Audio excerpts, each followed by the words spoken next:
जय मंगलनाथ। हर हर महादेव। महादेव सबका भला करें, आप सब खुश रहें।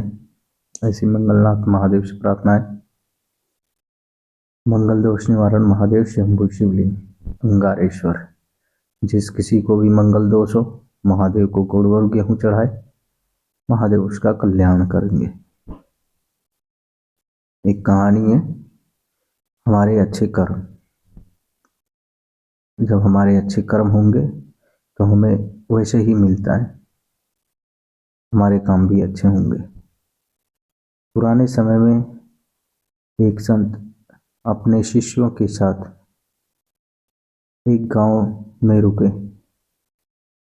कुछ ही दिनों में संत की ख्याति आसपास के क्षेत्र में फैल गई।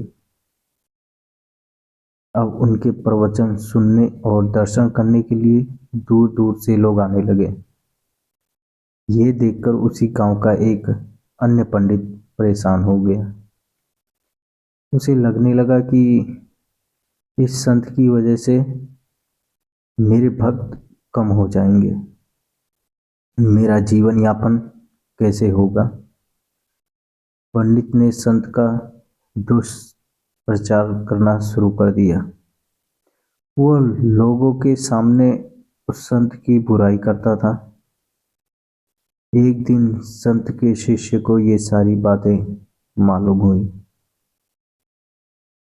तो उसे बहुत गुस्सा आया।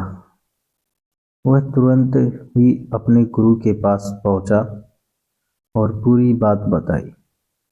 संत ने शिष्य की बात सुनी और कहा कि उसे छोड़ो, अगर मैं उस पंडित से वाद विवाद करूंगा तो इससे ये सब बातें फैलना बंद नहीं होंगी, इसीलिए उसकी बातों पर ध्यान नहीं देना चाहिए।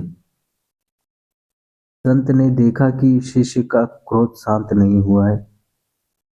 तब उन्होंने कहा कि जब जंगल का हाथी गांव में आता है तो उसे देखकर सभी कुत्ते भौंकने लगते हैं, लेकिन हाथी पर इसका कोई असर नहीं होता।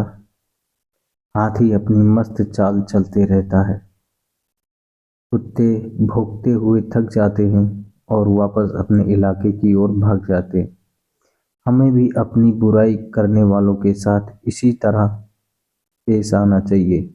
हमें सिर्फ अपना काम ईमानदारी से करना चाहिए और सत्य के मार्ग पर आगे बढ़ते रहना चाहिए। हमारे अच्छे कर्म ही ऐसे लोगों को मुंह बंद कर सकते हैं। हर हर महादेव। जय मंगलनाथ। ओम नमः शिवाय।